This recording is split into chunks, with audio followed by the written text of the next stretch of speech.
Pernah nggak sih kamu merasa hancur karena harapan nggak sesuai kenyataan? Entah itu soal cinta, karir, atau impian yang terasa jauh dari genggaman. Rasanya sakit banget kan? Seringkali kita berpikir, harusnya aku lebih kuat, nggak boleh cengeng begini. Tapi gimana kalau aku bilang, justru dengan merasakan sakit itulah kita memulai proses penyembuhan. Hari ini kita akan belajar cara berdamai dengan kecewa lewat kebijaksanaan kuno yang luar biasa relevan.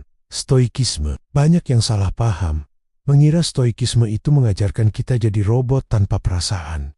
Padahal, bukan begitu. Stoikisme tidak menyuruh kita untuk tidak merasa sakit, tapi mengajarkan agar kita tidak dikuasai oleh rasa sakit itu. Merasa kecewa, sedih, atau kehilangan itu manusiawi. Alih-alih menekannya, stoikisme mengajak kita untuk mengamatinya dengan tenang. Coba deh, katakan pada dirimu sendiri, oke, aku sedang merasa sakit sekarang, dan itu wajar. Perasaan ini ada, tapi aku tahu ini akan berlalu.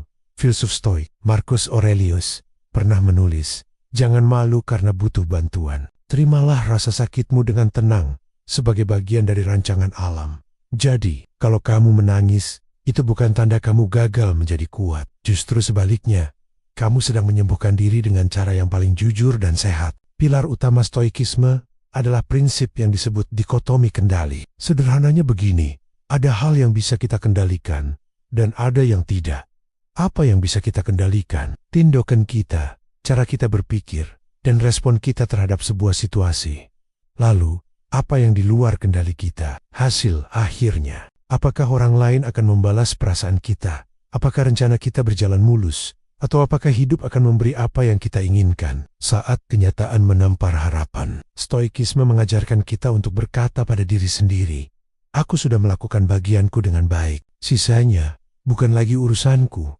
Ya, rasa sakitnya mungkin masih ada, tapi perlahan-lahan hati akan belajar bahwa melepaskan kendali atas hasil adalah sebuah bentuk kebijaksanaan, bukan kelemahan. Para filsuf Stoik melihat dunia ini sebagai sesuatu yang terus berubah, seperti musim yang datang dan pergi. Tidak ada kesedihan yang abadi, sama seperti tidak ada kebahagiaan yang selamanya. Semuanya bersifat sementara. Seneca, seorang negarawan Stoik, berkata, tidak ada kondisi yang permanen. Keberuntungan dan kesialan akan berlalu.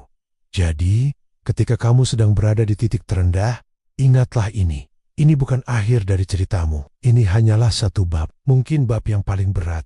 Tapi justru bab inilah yang akan membentuk karaktermu menjadi lebih kuat dan bijaksana di masa depan. Anggap saja, ini sebagai musim dingin dalam hidupmu. Setelahnya, musim semi pasti akan datang. Izinkan dirimu untuk sembuh, tanpa perlu tergesa-gesa. Ketenangan sejati bukan berarti tidak ada lagi rasa sakit. Ketenangan berarti kamu bisa tetap berjalan maju, walaupun dengan luka di hati. Kamu nggak harus langsung ikhlas atau move on hari ini juga. Itu proses. Tapi, kamu bisa memulai dengan langkah kecil, mencoba bernapas lebih tenang, menerima bahwa kamu sedang dalam proses penyembuhan. Epictetus, seorang mantan budak yang menjadi filsuf Stoik besar, mengajarkan, bukan apa yang terjadi padamu yang penting, tapi bagaimana kamu meresponsnya. Dan terkadang, respons terbaik bukanlah melawan atau memaksa diri, tapi diam sejenak, merasakan apa yang perlu dirasakan, lalu perlahan bangkit kembali dengan kekuatan baru. Terakhir, dan ini yang paling penting,